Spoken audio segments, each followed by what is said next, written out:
तो आज हम राजस्थान के प्रमुख त्योहार पढ़ेंगे। तो राजस्थान के प्रमुख त्योहार पढ़ने से पहले हम जानेंगे विक्रमी संवत और ईसवी संवत में डिफरेंस। तो विक्रमी संवत जो होता है वो हमारा हिंदू धर्म कैलेंडर है और ये है ईसाई धर्म कैलेंडर, जैसे कि जनवरी, फरवरी और इसमें चैत्र, बैसाख। ठीक है, तो जो विक्रमी संवत है वो इससे 57 साल प्लस 57 साल आगे है। ठीक है, और प्रत्येक तीसरे वर्ष अधिक मास आता है ताकि विक्रमी संवत और ईसवी संवत को बैलेंस किया जा सके। जो विक्रमी संवत है उसके अनुसार और ईसवी संवत के अनुसार इनके बीच में 57 साल का डिफरेंस है। ये 57 साल आगे है और ये 57 साल पीछे है। तो जो विक्रमी संवत है ऐसे कहा जाता है कि उज्जैन के राजा विक्रमादित्य के नाम से इसका नाम विक्रमी संवत पड़ा था। अब विक्रमी संवत में अधिक मास जो है उसके पीछे की स्टोरी क्या है? जो हिरण्यकश्यप था उसकी मृत्यु के लिए विष्णु भगवान ने अधिक मास रचा था। कैसे? हिरण्यकश्यप को वरदान मिला था, ब्रह्मा जी ने उसे वरदान दिया था कि उसने जब घोर तपस्या की तब उसने ब्रह्मा जी को प्रसन्न कर उनसे वरदान मांगा था। तो उसने कहा था कि मैं ना दिन में मरूंगा, ना रात में मरूंगा, ना अंदर मरूंगा, ना बाहर मरूंगा, ना नर मुझे मार पाएगा, ना मानव, ना पशु मुझे मार पाएगा, और मैं साल के कोई से भी महीने में नहीं मरूंगा। इसलिए विष्णु भगवान ने अधिक मास रचा। अधिक मास कैसे? 1 महीना बढ़ा दिया।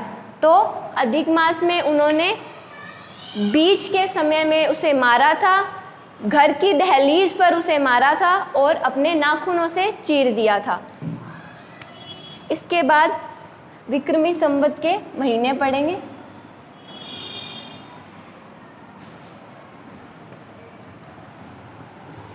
अब है विक्रमी संवत के महीने। ठीक है, ये याद रखने बहुत ज़रूरी है। तो सबसे पहले आता है चैत्र, उसके बाद आता है बैसाख, फिर आता है ज्येष्ठ, फिर आता है आषाढ़, फिर आता है श्रावण, फिर भाद्रपद, आश्विन, कार्तिक, मार्गशीर्ष, पौष, माघ और फाल्गुन। चैत्र, बैसाख, ज्येष्ठ, आषाढ़, श्रावण, भाद्रपद, आश्विन, कार्तिक, मार्गशीर्ष, पौष, माघ, फाल्गुन। 1 2 3 4 5 6 7 8 9 10 11 12, ये 12 हैं विक्रमी संवत के महीने। इसमें सबसे जो ज़्यादा क्वेश्चन पूछे जाते हैं वो श्रावण में से और भाद्रपद में से पूछे जाते हैं। तो आज हम इन्हीं दोनों के बारे में पढ़ेंगे। भाद्रपद जो है वो सबसे ज़्यादा त्योहार वाला महीना है। सबसे ज़्यादा त्योहार अगर पूछा जाता है किस में आते हैं तो वो आते हैं भाद्रपद के महीने में। ठीक है, एक बार फिर से, चैत्र, बैसाख, ज्येष्ठ, आषाढ़, श्रावण, भाद्रपद, आश्विन, कार्तिक, मार्गशीर्ष, पौष, माघ, फाल्गुन, ये 12 महीने हैं विक्रमी संवत के। अब इसके बाद हम पढ़ेंगे श्रावण और भाद्रपद।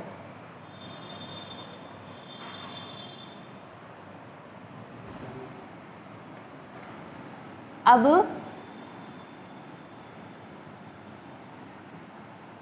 श्रावण, इसके 2 पार्ट, कृष्ण पक्ष और शुक्ल पक्ष। इन दोनों के बारे में क्या होता है? कृष्ण पक्ष और शुक्ल पक्ष में क्या डिफरेंस होता है? इसे अंधेर पक्ष बोला जाता है और इसे चानन पक्ष बोला जाता है। कृष्ण पक्ष से हम याद रख सकते हैं कृष्ण जी सांवले थे, इसलिए इसे अंधेर पक्ष बोला जाता है। अब श्रावण महीने में कृष्ण पक्ष में आने वाले त्यौहार और शुक्ल पक्ष में आने वाले त्यौहार के बारे में पढ़ेंगे। तो कृष्ण पक्ष में सबसे पहले आती है पंचमी। पंचमी इसमें क्या होता है? नाग पंचमी। ठीक है, पंचमी में सबसे पहले कृष्ण पक्ष का त्यौहार है नाग पंचमी। उसके बाद आती है नवमी। नवमी का त्यौहार निडर नवमी।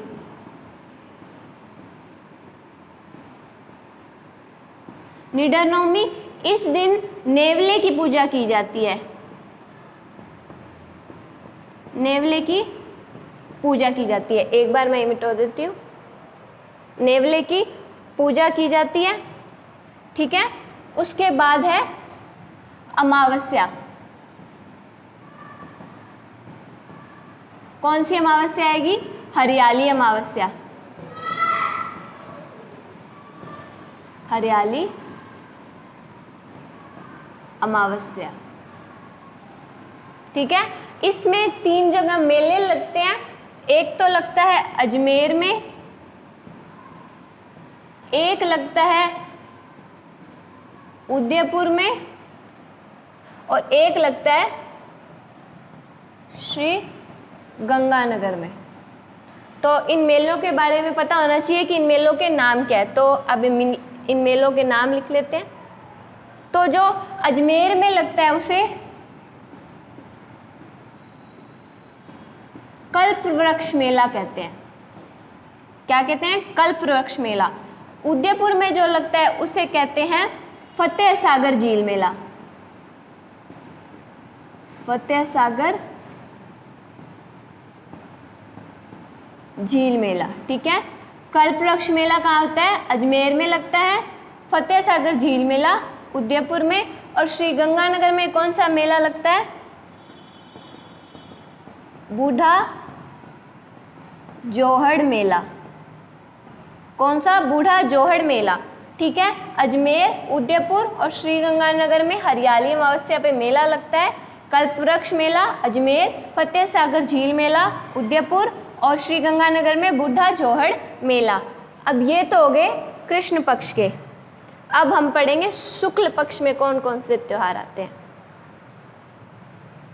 तो जो शुक्ल पक्ष है उसमें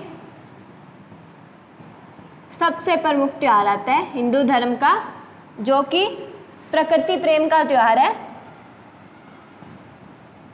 छोटी तीज। कब आएगी? तृतीया, छोटी तीज। छोटी तीज में जो सवारी निकलती है वो सबसे ज़्यादा कहाँ की प्रसिद्ध है? छोटी तीज जयपुर की। जयपुर की छोटी तीज सबसे ज़्यादा प्रसिद्ध है। यहाँ पर सबसे बड़ी सवारी भी निकलती है। और इसमें क्या होता है? इसे प्रकृति प्रेम का भी त्योहार कहा जाता है और पति पत्नी के प्रेम का भी त्योहार कहा जाता है। अब इसके बाद जो होता है, इसमें जो होता है लहरिया। लहरिया, ओढ़नी या लहरिया सबसे ज़्यादा प्रमुख, सबसे ज़्यादा स्त्रियां लहरिया ओढ़ती है, जो सबसे ज़्यादा प्रमुख होता है। और छोटी तीज पर सिंजारा। सिंजारा, सिंजारा क्या होता है? नव विवाहिता को दिया जाता है ससुराल पक्ष के द्वारा सिंजारा। ठीक है, ये तो हो गया शुक्ल पक्ष की तृतीया। छोटी तीज जयपुर की प्रसिद्ध है, लहरिया ओढ़नी महिलाएं ओढ़ती हैं और सिंजारा नव विवाहिता को ससुराल पक्ष के द्वारा दिया जाता है। और इसमें एक प्रमुख बात यह भी है कि यह प्रकृति प्रेम का और पति पत्नी के प्रेम का त्योहार है। ठीक है, और सबसे ज़्यादा इम्पोर्टेंट हिंदू धर्म में छोटी तीज मानी जाती है। छोटी तीज से त्योहारों का आगमन शुरू हो जाता है। तो अब इसके बाद हम पढ़ेंगे शुक्ल पक्ष में कौन सा त्योहार आता है। तो पूर्णिमावर रक्षाबंधन, या इसे नारियल पूर्णिमा भी कहते हैं।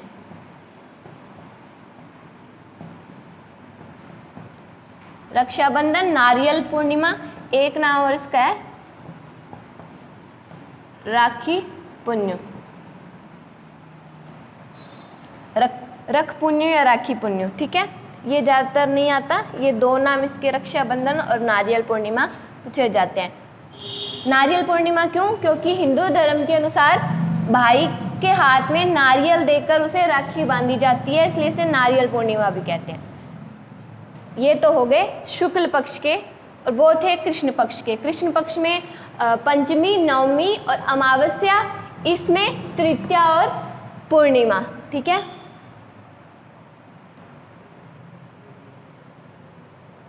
अब हम पढ़ेंगे भाद्रपद। इसका सबसे ज़्यादा त्योहार भाद्रपद में आते हैं, ठीक है। इसमें भी वही कृष्ण पक्ष, शुक्ल पक्ष, ठीक है, दोनों अंधेर पक्ष और चानन पक्ष। तो पहले हम कृष्ण पक्ष पढ़ लेते हैं। जो कृष्ण पक्ष है उसमें सबसे पहले तृतीया, ठीक है। तृतीया क्या आएगी? बड़ी तीज। बड़ी तीज, इसके और भी नाम है बूढ़ी तीज, सातुड़ी तीज या कजरी तीज, ये इसके नाम है। ये ज़्यादातर ये तीन पूछे जाते हैं। तो जो सातुड़ी तीज क्यों कहा जाता है इसे? क्योंकि इस दिन सातु बनते हैं, इसलिए इसे सातुड़ी तीज भी कहा जाता है। आप इसको एक बार देख लीजिए।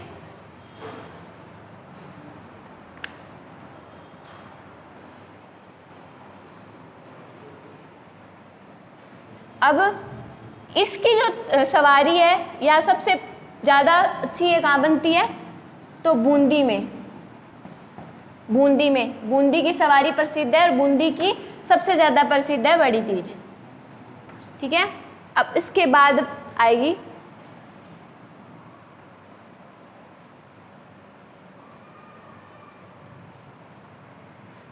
छठ।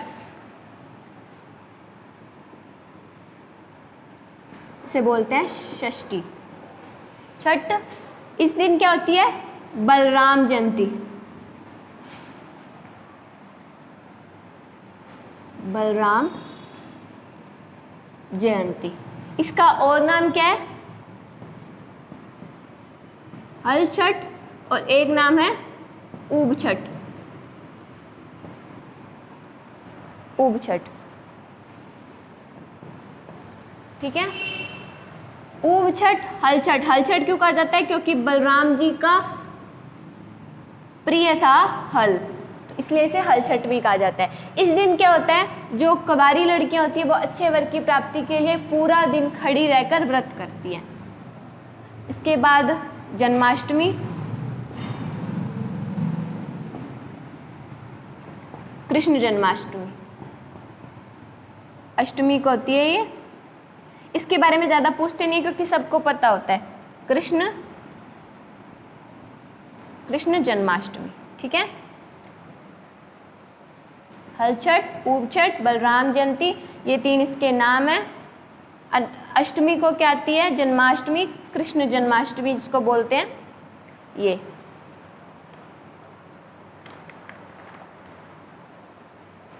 अब इसके बाद नवमी।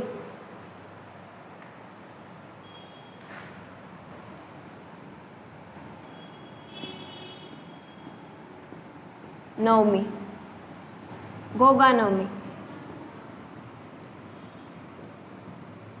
इस दिन दो जगह मेले लगते हैं, ददरेवा चूरू और गोगा मेड़ी, ये हनुमानगढ़, ठीक है। ददरेवा चूरू में शीर्ष मेड़ी है क्योंकि इनका शीर्ष जो था, सर जो था वो ददरेवा में गिरा, ये इनका जन्म स्थान भी है ददरेवा।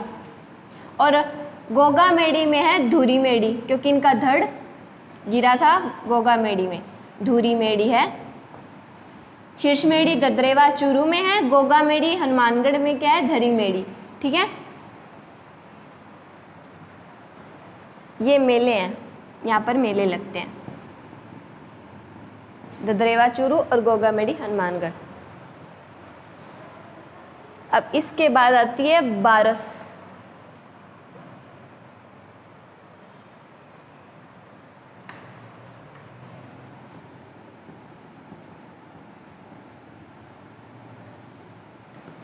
बारस या द्वादशी।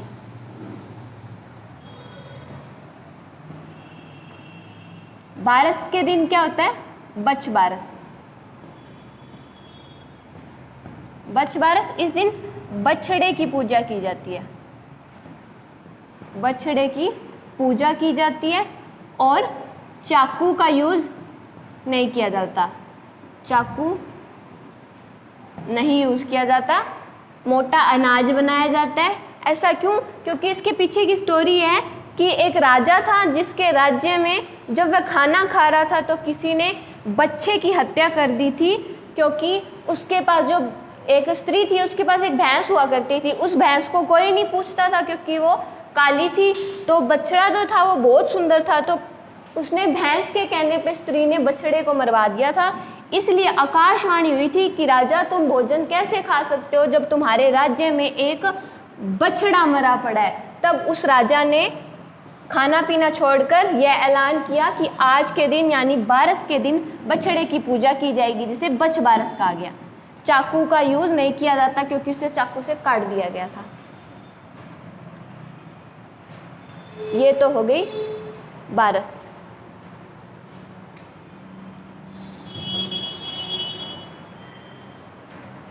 अब कृष्ण पक्ष में आखिरी रहा है अमावस्या। ये है सती अमावस्या। सती अमावस्या, रानी सती, सती हो गई थी इसलिए इसे सती अमावस्या कहते हैं। रानी सती, इनका असली नाम तो था नारायणी देवी, नारायणी देवी, और इनके पति का नाम था पति तनधन दास। ठीक है, और इन्हें एक नाम और दिया जाता है दादी सती। ठीक है, सती अमावस्या। और मेला कहाँ लगता है?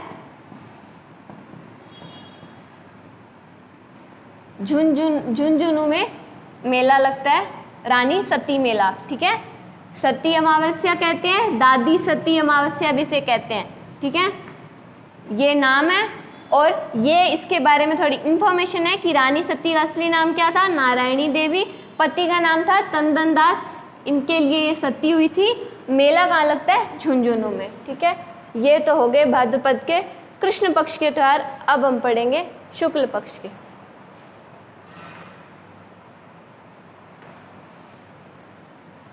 अब पढ़ेंगे शुक्ल पक्ष। शुक्ल पक्ष में सबसे पहले आती है दूज, द्वितीया दूज। इसे क्या कहते हैं? बाबेरी बीज। क्या होता है इस दिन? रामदेव जयंती, रामदेव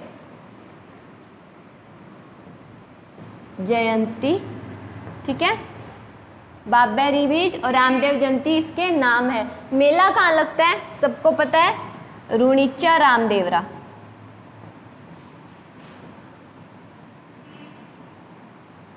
रुणीचा रामदेवरा में मेला लगता है। और इस मेले को एक नाम और क्या दिया जाता है? मारवाड़ का कुंभ, क्योंकि यहाँ पर बहुत ज़्यादा भीड़ होती है। जैसे कुंभ के मेले में भीड़ होती है, उसी तरह से रुणिचा में, रामदेवरा में जो मेला होता है रामदेव जयंती पर, उसमें बहुत ज़्यादा भीड़ होती है, पैर रखने की भी जगह नहीं होती, इसलिए इसे मारवाड़ का कुंभ भी कहते हैं। रुणिचा रामदेवरा, रामदेव जयंती और बाबेरी बीज, ये दो नाम हो गए। कब आता है? शुक्ल पक्ष की द्वितीया को, यानी दूज को। अब चतुर्थी।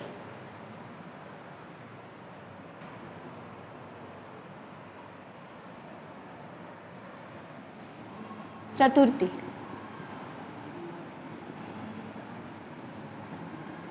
क्या होता है? गणेश चतुर्थी। गणेश चतुर्थी क्यों मनाई जाती है, बहुत से लोगों को नहीं पता होगा। तो गणेश चतुर्थी इसलिए मनाई जाती है क्योंकि जो गणेश जी थे, उन्होंने वेदव्यास जी के कहने पर महाभारत लिखी थी। रचयिता वेदव्यास जी थे, पर लिखी किसके द्वारा गई थी? गणेश जी के द्वारा। ऐसा क्यों हुआ था? जब वेदव्यास जी ने तपस्या की तो ब्रह्मा जी उत्पन्न हुए, तो उन्होंने ब्रह्मा जी से पूछा कि मैं लिखना चाहता हूँ और मुझे एक बुद्धिमान व्यक्ति की आवश्यकता है, तो आप मुझे बताइए। तो वो कहते हैं कि आप कैलाश जाइए और वहाँ जाकर अपनी मनोकामना रखिए। तो वो वहाँ जाते हैं और गणेश जी को लेकर आते हैं और गणेश जी से शर्त रखते हैं कि मैं जैसे जैसे कहूँगा और जब तक मैं नहीं कहूँगा तुम बिना मेरे बताए कोई भी छंद नहीं लिखोगे। तो गणेश जी उस शर्त पे आते हैं और महाभारत किसके द्वारा लिखी जाती है? गणेश जी के द्वारा। रचयिता है वेदव्यास जी। तो गणेश चतुर्थी मनाने का कारण ये है कि चतुर्थी के दिन महाभारत लिखनी प्रारंभ की थी और गणेश जी के तापमान को मेंटेन करने के लिए उन्होंने क्या किया था? उन पर मिट्टी का लेप कर दिया था। परंतु कुछ दिनों के बाद वो जो मिट्टी थी वो टूट गई और गणेश जी का तापमान 10वें दिन इतना बढ़ गया कि उन्होंने शीतल करने के लिए पानी में डाल दिया था। इसलिए गणेश चतुर्थी मनाई जाती है और गणेश जी का 10वें दिन विसर्जन किया जाता है। ठीक है। ये मेला कहाँ लगता है? चुंगी तीर्थ मेला। ठीक है। और एक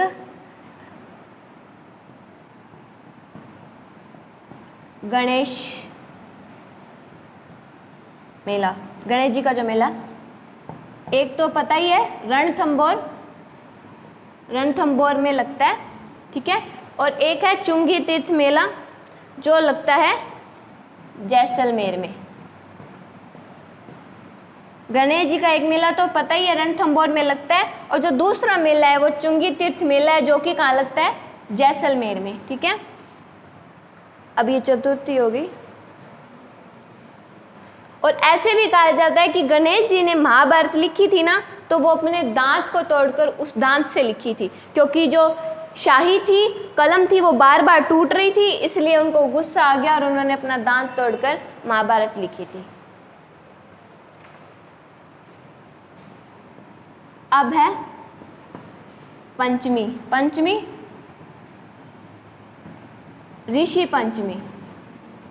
इस दिन क्या होता है? सप्तऋषि जो है, 7 ऋषि, सप्तऋषि की पूजा की जाती है। ठीक है। और ये महेश्वरी समाज का रक्षाबंधन है। इसमें जो मेले लगते हैं वो है, एक तो भोजन थाली मेला जो है भरतपुर कामा में, भोजन थाली मेला कामा भरतपुर। ठीक है। और एक हरिराम जी मेला,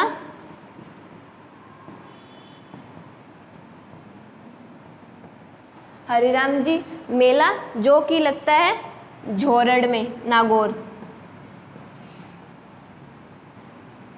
झोरड़ नागौर। ठीक है। पंचमी ऋषि पंचमी, सप्त ऋषि की पूजा की जाती है और इसमें महेश्वरी समाज का रक्षाबंधन इसे कहा जाता है। भोजन थाली मेला लगता है कामा भरतपुर में और हरिराम जी मेला लगता है झोरड़ नागौर में। ठीक है। अब इसके बाद है अष्टमी।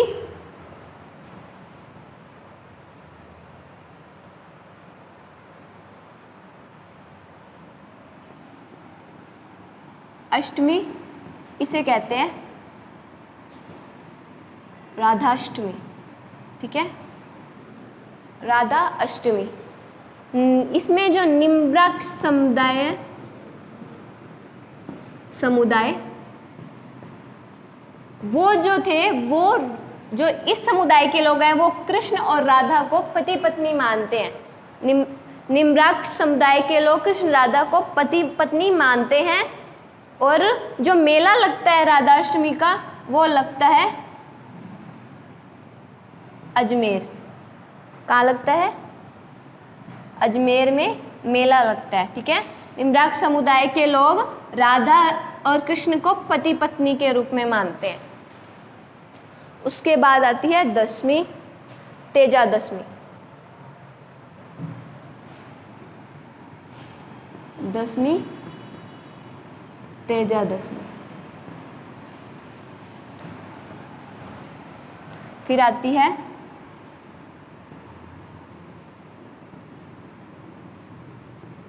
एकादशी, जलझूनी या देवझूनी एकादशी। जलझूनी या देवझूनी एकादशी। ठीक है, एकादशी जलझूनी या देवझूनी एकादशी। इस दिन कृष्ण जी को स्नान करवाया जाता है। ठीक है, अब इसके बाद में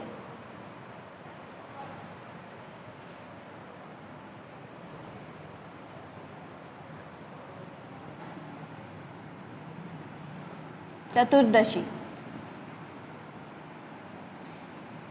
चतुर्दशी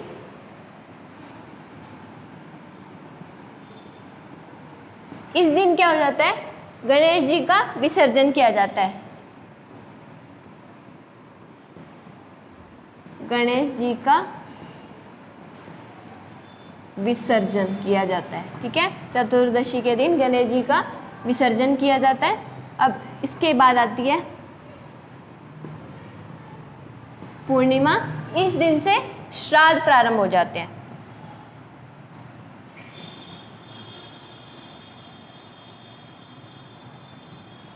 श्राद्ध प्रारंभ हो जाते हैं। ठीक है,